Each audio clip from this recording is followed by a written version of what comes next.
आपने एक बहुत ही टची चीज को पकड़ा है और उसकी एक कुछ हिस्ट्री है।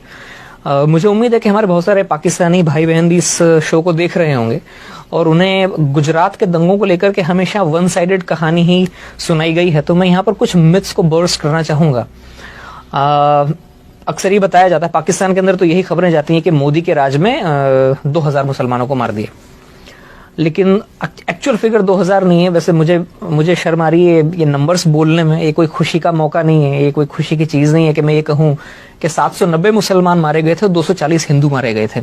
ये जॉइंट पार्लियामेंट्री कमेटी की रिपोर्ट थी जो कांग्रेस के राज में बाद में मनमोहन सिंह जी जब प्राइम मिनिस्टर थे तब टेबल हुई थी, और उस रिपोर्ट के ये फिगर्स हैं। 790 मुसलमान मरे, 240 हिंदू मरे। ये बहुत बदकिस्मत नंबर है, लेकिन ये फैक्ट्स हैं जो कांग्रेस के राज में आए थे। अब इमीडिएट रीजंस ये थे कि साहब एक ट्रेन थी जो अयोध्या, जो हिंदुओं का एक बड़ा, जैसे मुस्लिम भाई बहनों का जैसे मक्का या मदीना होता है, वैसे अयोध्या राम जी का जन्मस्थल माना जाता है। वहां से तीर्थयात्रियों की एक ट्रेन अयोध्या से लौटी थी। वो गुजरात के गोधरा स्टेशन के ऊपर थोड़ा सा आउटपोस्ट पे खड़ी हुई थी, और उसमें जो यात्री थे, तीर्थयात्री थे, कुछ विश्व हिंदू परिषद के लोग थे, कुछ आरएसएस के काडर थे, जिनका अयोध्या में आना जाना लगा रहता है। अचानक, एंड आई से this with lot of डिसमे and lot of embarrassment, कि अचानक करीब 1000 मुसलमानों की भीड़ उस ट्रेन के उस डब्बे में पहुंचती है जहां पर इन लोगों के रिजर्वेशन थे। बोगी नंबर S6 और S7 इसे घेरती है। अचानक पथराव शुरू होता है और पेट्रोल में भिगो कर रुई के गद्दों को और तकियों को अंदर फेंका जाता है और आग लगाई जाती है, जिसमें 59 हिंदू जिंदा जलकर मर जाते हैं। 28 फरवरी सन 2002 का दिन था, सुबह 9:30 बजे के आसपास का वक्त था। इसमें 59 जो हिंदू जलकर मरते हैं।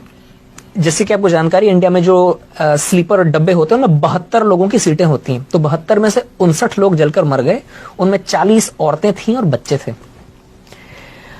अब इसके बाद में 3 मार्च से बदकिस्मती से इंडिया में दंगों का इतिहास बहुत पुराना है। ये कोई मोदी राज के साथ में चालू नहीं हुआ है। ये मैं कह रहा हूं, मैं कोई मोदी भक्त नहीं हूं, ना मैं कोई बीजेपी का मेंबर हूं, लेकिन ये रियलिटी है कि हिंदुस्तान में हिंदू मुसलमानों का दंगों का इतिहास बहुत पुराना है।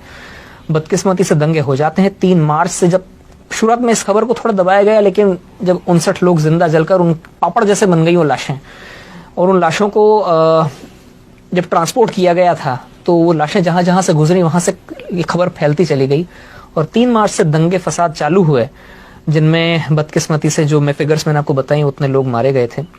अलबत्ता दूसरे फैक्ट्स जो हैं उन पर पर्दा डाल दिया जाता है। ऐसा पहली बार हुआ था जब किसी भी राज्य में दंगे शुरू होते ही 48 घंटे के अंदर अंदर वहां के चीफ मिनिस्टर ने आर्मी को आने के लिए ग्रीन सिग्नल दे दिया हो। 5 मार्च का दिन था, आर्मी की टुकड़ियां पहुंच गई थी फ्लैग मार्च करने के लिए। दूसरी बात, ऐसा पहली बार हुआ इंडिया में कि पुलिस की गोलियों से 100 हिंदू दंगाई मारे गए थे। ये फैक्ट्स हैं, ये डॉक्यूमेंटेड फिगर्स हैं, मैं अपने मन से नहीं बता रहा हूं।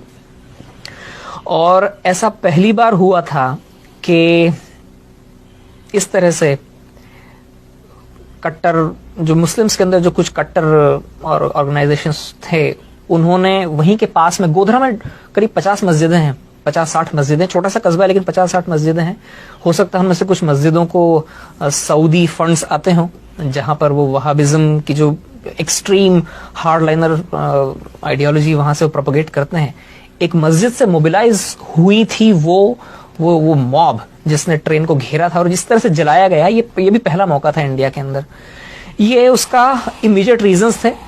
इसके पीछे हिस्ट्री का थोड़ा सा और पीछे आप जाएंगे तो गुजरात की पॉलिटिकल अनसर्टेनिटी भी बहुत ज्यादा थी उस वक्त। ये मार्च 2002 की बात है। उससे 2.5 महीना पहले जब दिवाली के आसपास का वक्त था, तब ही मोदी जी को पैराड्रॉप किया गया था। अटल जी और आडवाणी जी के कहने पर उनको सीधे उठाकर चीफ मिनिस्टर बनाया गया था।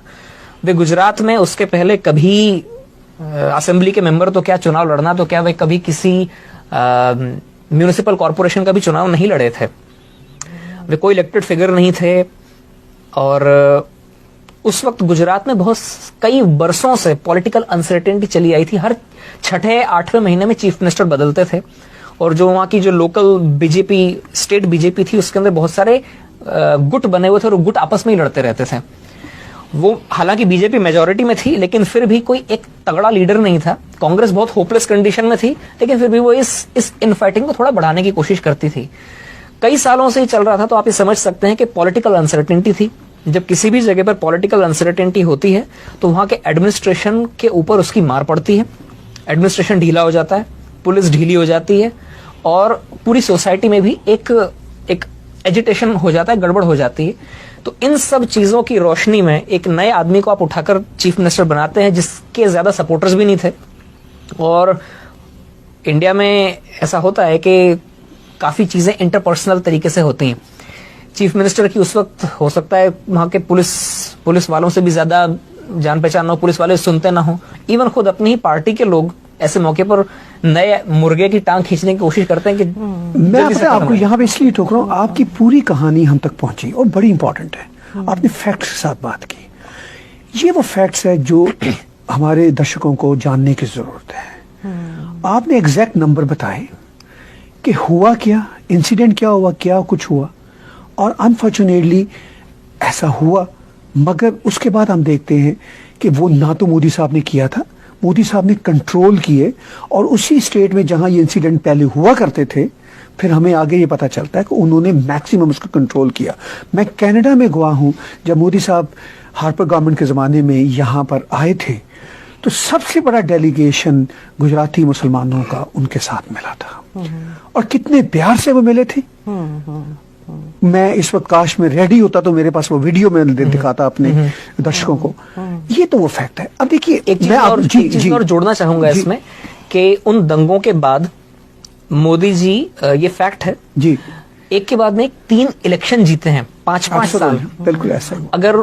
अगर उन्होंने दंगे करवाए होते, जैसा कि लोग बोलते हैं, नहीं, वो तो एक सिस्टेमिक कैंपेन है ना उनके खिलाफ, डेमोनाइज करने की। तो गुजरात की जो पब्लिक है, इंडिया की सबसे ज्यादा एजुकेटेड पब्लिक में से मानी जाती है। वो इतनी बेवकूफ तो नहीं है कि किसी मास मर्डरर को एक के बाद में 3 इलेक्शन जिताएगी। और दूसरी बात यह है कि एक बार जब ये जम गए वहां पर, तो इतिहास साक्षी है, तारीख गवाह है कि उसके बाद में फिर गुजरात में कभी कोई दंगा नहीं हुआ जी। और ये बड़ी दिलचस्प बात है कि आज भी इस आदमी की तनकीद करने के लिए लोगों को कुछ और नहीं मिलता है तो 17 साल पीछे जाते हैं। राइट। मतलब 17 साल से ये आदमी लगातार या तो गुजरात का चीफ मिनिस्टर था या इंडिया का प्राइम मिनिस्टर था। इन 17 सालों के कालखंड में इस आदमी के खिलाफ बोलने के लिए किसी को कुछ नहीं मिल रहा है। मतलब तो वो ये जो 17 साल पीछे जाना पड़ता है लोगों को।